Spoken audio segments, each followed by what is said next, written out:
ایران کے لیے بہت ضروری ہے کہ وہ عرب ممالک کو اپنے کنٹرول میں رکھے یا ان کے ساتھ رابطے میں رہے۔ ایران کے صدر نے اپنے پڑوسی ملکوں کے سربراہوں کے نام ایک پیغام جاری کیا ہے۔ اپنے بیان میں ایرانی صدر نے کہا کہ ہم سفارتکاری کے ذریعے جنگ سے گریز کرنے کی ہم نے پوری کوشش کی ہے۔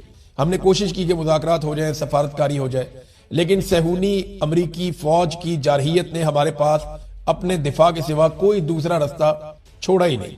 یعنی ہم پہ انہوں نے جب اٹیک کر دیا، ہمیں مارنا شروع کر دیا، تو ہمارے پاس اپنا دفاع کرنے کے علاوہ دوسرا کوئی رستہ نہیں تھا۔ انہوں نے پڑوسی ملکوں کے سربراہوں کو مخاطب کرتے ہوئے کہا کہ ہم آپ کی خود مختاری کا احترام کرتے ہیں اور ہم یہ سمجھتے ہیں کہ خطے میں امن و استحکام یہاں کی ریاستوں کی مجموعی کوششوں سے ہی حاصل کیا جا سکتا ہے۔ یہ بڑی عقل مندی کی ہے۔ تمام عرب ممالک کو پیغام دیا کہ ہم آپ کی خود مختاری کا احترام کرتے ہیں، لیکن ہمارے پاس کوئی رستہ نہیں تھا امریکہ کو اور اسرائیل کو جواب دینے کے علاوہ، کیونکہ انہوں نے ہمیں دیوار کے ساتھ لگایا۔ ہم تو مذاکرات کرنا چاہ رہے تھے، ہم تو چاہ رہے تھے کہ سفارتکاری کے ذریعے سے مسئلہ حل ہو جائے، لیکن انہوں نے ایسا ہونے نہیں دیا۔ اب ناظرین، جہاں پہ اس کی کوئی تفصیل ہے میں آپ کے ساتھ شیئر کرتا ہوں۔ یہ مڈل ایسٹ آئی نے اس کو لکھا ہے کہ Iranian official says Israel carried out some of the drone strikes on Gulf energy sites۔ وہ یہ کہہ رہے ہیں کہ گلف کی کوئی انرجی سائٹس ہیں جہاں پہ ایرانی سورسز یہ کہتے ہیں کہ جو حملے کیے گئے ہیں وہ اسرائیل کی جانب سے کیے گئے۔ اب عرب ممالک کے انرجی سائٹس کے اوپر اسرائیل حملہ کر رہا ہے تو اس کا مطلب کیا ہے؟ سورسز سے that some of the attacks, namely on oil refineries, ports and civilian targets, were carried out by Israel to provoke Gulf state into entering war۔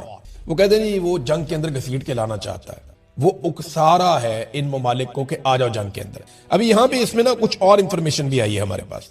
وہ انفارمیشن یہ بتاتی ہے کہ سائپرس میں جو برطانوی بیس کے اوپر اٹیک ہوا تھا وہاں پہ بھی ایران کی طرف سے میزائل نہیں آیا تھا، یعنی وہ جو حملہ ہوا تھا وہ ایران کی جانب سے نہیں آیا تھا، یہ بھی کنفرمیشن ہوئی ہے۔ پھر ترکی میں گرنے والا جو میزائل ہے اس کا ملبہ جب چیک کیا گیا ہے تو یہ SM-3 انٹرسپٹر میزائل ہے، یعنی یہ بھی ایران کا نہیں ہے۔ انٹرسپٹر تو ایران کے پاس ہے ہی نہیں، یہ تو امریکہ یا اسرائیل استعمال کرتا ہے، تو یہ وہاں پہ آیا۔ تو ترکی کے اندر بھی جو ملبہ گرا، تو اب کوشش یہ کر رہا ہے اسرائیل کے کسی طرح سے اکسا کے، اور اس سے پہلے کچھ بندے پکڑے گئے قطر میں اور سعودی عرب میں جو موساد کے لیے کام کر رہے تھے، انہیں گرفتار کر دیا گیا اور وہ بم لگانے کے منصوبے بنا رہے تھے ان دونوں ملکوں میں، اور وہ پکڑے گئے۔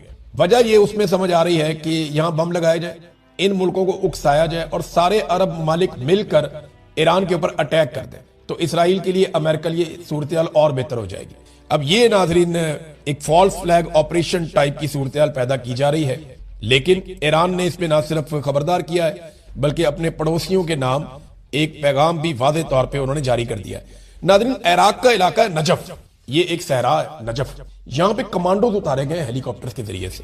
یہ کچھ 6-7 ہیلی کاپٹر آتے ہیں اور وہ یہ کل کی بات ہے، اور انہوں نے صحرا کے اندر کمانڈوز اور ساز و سامان اتارا ہے۔ اس کے بارے میں جب انہیں انفارمیشن ملی تو انہوں نے اپنی جاسوسوں کی ایک ٹولی روانہ کی، اپنی فوج کی، عراق نے، عراقی آفیشلز نے، کہ جا کے چیک کر کے آؤ کہ یہ کون لوگ ہیں، اور اس ٹولی کے اوپر اٹیک ہو گیا جس میں 2 لوگ ان کے شدید زخمی ہو گئے اور ایک فوجی ان کا جاں بحق ہو گیا۔ تو عراق اس کے اوپر انویسٹیگیشن کر رہا ہے۔ اب جو اب تک اس کے بارے میں پتا چلا ہے، یہ کنفرمیشن نہیں ہے لیکن یہ پتا چلا ہے کہ یہ امریکن اور اسرائیلی کمانڈو ہو سکتے ہیں جنہیں ساز و سامان کے ساتھ اتارا گیا ہے، یا کوئی اور ملیشیا ہو سکتی ہے جن کے لوگ ان کے لیے کام کر رہے ہیں امریکہ اور اسرائیل کے لیے۔ بہرحال ہیلی کاپٹر کے ذریعے سے ان کو اتارا گیا ہے اور ان کے پاس جدید آلات ہیں، کچھ ساز و سامان ہے جنگی، اور بہت ممکن ہے یہ کہ ملیشیا جو لڑنا چاہ رہی ہیں ایران کے ساتھ، یہ ان کو ہتھیار فراہم کریں اور جو نگرانی کے آلات ہیں وہ بھی یہاں پہ اس علاقے میں لگائے جائیں تاکہ ایران کے خلاف اس ساری صورتحال کو استعمال کیا جا سکے۔ تو دیکھیں، یہ ایران کے اوپر کردوں نے بھی اٹیک کیا ہے، اور جو کرد ہیں یہ بڑے سخت گیر ہیں، بڑے زبردست لڑتے ہیں اور شاندار لڑاکے ہیں۔ یہ صلاح الدین ایوبی جو ہے وہ کرد تھے اور انہوں نے یروشلم کو فتح کیا تھا، تو کرد بڑے لڑاکا ہیں، بڑے شاندار لڑنے والے لوگ ہیں۔ تو کرد جو ہے نا، یہ ترکی کی، ایران کی، یہ جو سرحدی علاقے ہیں، کچھ عراق، کچھ شام، یہ ان علاقوں کے اندر یہ بستے ہیں۔ تو کردوں نے اٹیک شروع کر دیا ہے اور ان کو بھاری ہتھیار فراہم کیے گئے ہیں امریکہ کی جانب سے، اتحادیوں کی جانب سے، کہ ایرانی فورسز کے اوپر اٹیک کرو۔ تو وہاں پہ ایک جنگ جیسی صورتحال لگ گئی ہے، اور اس صورتحال میں امریکہ کی جانب سے فضائی مدد بھی کی جا رہی ہے، اسرائیل کی جانب سے فضائی حملے بھی کیے جا رہے ہیں، جہاں پہ کردوں کو مشکل آتی ہے وہاں پہ حملے کیے جاتے ہیں۔ تو ایران کو چاروں طرف سے گھیر کے مارنے کی کوشش کر رہے ہیں اسرائیل اور امریکہ۔ देखिए, हम आपको ये तो बताते हैं कि ईरान के हथियार काबू नहीं आ रहे, हम ये भी बताते हैं कि वहां पैसे का मुवाजना भी कोई नहीं है, ईरान बहुत सस्ते में काम निपटा रहा है। हम ये भी बताते हैं कि कम वसाइल के बावजूद ईरान ने बड़ी मुश्किल सूरत के बावजूद बड़ा अच्छा परफॉर्म किया है। लेकिन हमें ये याद रखना पड़ेगा कि आज भी ज्यादा नुकसान ईरान का हो रहा है, आज भी एक बड़ा नुकसान हो रहा है। माली एतबार से अगर आप देखें तो गल्फ ममालिक का बहुत नुकसान हो गया, $3 अरब का तो सीधा सीधा इसराइल का नुकसान हो गया, और बाकी जो नुकसान हो रहा है उसका तखमीना बाद में लगा लेंगे। जो अमेरिकन का नुकसान हो रहा है वो आपके साथ है, और जो क्रेडिबिलिटी इनकी जा रही है, जो इज्जत इनकी खराब हो रही है, वो भी आपके सामने। अमेरिकन तैयारे भी एक एक करके गिर रहे हैं, तो ये अमेरिका के लिए बड़ी शर्मिंदगी वाली सूरत हाल है।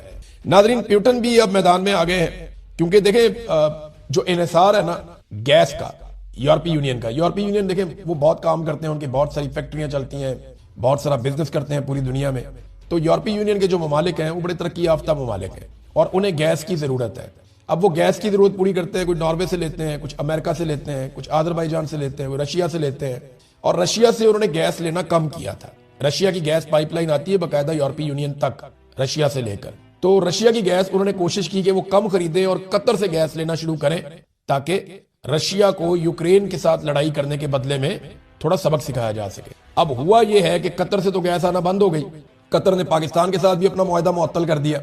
ये पाकिस्तान के लिए एक नई मुसीबत बन गई है, लड़ाई उधर हो रही है, मुसीबत पाकिस्तान के लिए बन रही है, क्योंकि पाकिस्तान ने कतर के साथ $5 अरब और $60 करोड़ का एक मुआहदा कर रखा था LNG का, और हर महीने कोई 9 कार्गोज आते थे LNG के, जो हम सप्लाई देते हैं पूरे पाकिस्तान में, कारखानों को भी, फैक्ट्रियों को और आम शहरियों को। तो यही गैस इस्तेमाल होती है पाकिस्तान में। अब हुआ यह है कि कतर ने वो मुआहदा मुअत्तल कर दिया, एक शिक का फायदा उठाते हुए कि नागहानी हालात अगर हो जाए तो वो मुअत्तल कर सकते हैं। तो उन्होंने मुअत्तल कर दिया जी हालात ऐसे नहीं है, हमने गैस की प्रोडक्शन कम कर दी है, लिहाजा पाकिस्तान को अब गैस फराहम नहीं की जाएगी। ये पाकिस्तान के लिए एक एनर्जी का बहुत बड़ा क्राइसिस आ सकता है आने वाले दिनों में, हमारी इंडस्ट्री बहुत बुरी तरह मुतासिर हो सकती है। चले इस पे हम बात करते हैं, लेकिन वापस आ जाएं कि क्योंकि जब गैस की कमी पैदा हुई, कतर से गैस नहीं आ रही, तो यूरोपीय यूनियन के अंदर गैस की कीमत एकदम बढ़ गई। अब यहां पे प्यूटन ने दबाव बढ़ाने के लिए ये स्टेटमेंट दिया है, और ये मैदान में आ गया प्यूटन भी, और उन्होंने कहा कि उनका मुल्क यूरोप को कुदरती गैस बंद करने पर गौर करेगा, ताकि वो यूरोप के मुकाबले में बेहतर मुल्कों को गैस फराहम कर सके। तो अब जबकि उनको ज्यादा गैस की जरूरत है और रशिया ये धमकी लगा रहा है, तो इसका मतलब क्या है? इसका मतलब ये है कि जो भी यूरोपीय मुल्क ईरान के खिलाफ जंग में जाएगा, वहां से रशिया इनकी गैस बंद कर देगा। पाकिस्तान तहरीक इंसाफ के हवाले से जो बड़ी डेवलपमेंट है वो ये है कि एक तो जुनैद अकबर साहब को मैंने आपको बताया था कि इमरान खान साहब ने पब्लिक अकाउंट कमेटी का चेयरमैन के लिए जब नाम दिया तो वहाँ इत्तफाक हो गया और जुनैद अकबर साहब बन गए पब्लिक अकाउंट्स कमेटी के चेयरमैन। अब उनको एक ओहदा और मिल गया जुनैद अकबर साहब को, एकदम से काया पलट गई है। पहले जुनैद अकबर साहब पार्टी में साइडलाइन थे और ग्रुपिंग हुई थी पार्टी में, और जो वजीर आला ग्रुप है वो उनको इतना पसंद नहीं कर रहा था, लेकिन अब मामला काफ़ी हद तक ऐसा लगता है कि ठीक हो गए।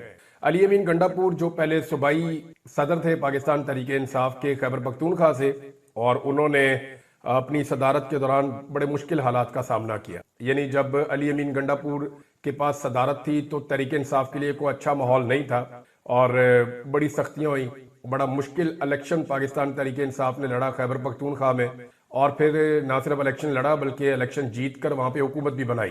तो ये एक मुश्किल तरीन दौर था बतौर सदर किसी भी सियासतदान के लिए, तो वो उन्होंने वो टाइम पूरा कर लिया। उसके बाद अब क्योंकि वो वजीर आला भी हैं और सदर भी हैं अपनी पार्टी का सूबे का, लिहाजा इमरान खान साहब ने अब ये एक और फैसला किया है। इस फैसले को आप दो नजरों से देख सकते हैं। एक ये कि इमरान खान साहब जो एकदम एक ग्रुप बढ़ता चला जा रहा है पार्टी के अंदर और वो अपना एक असर रसूख कायम कर रहा है।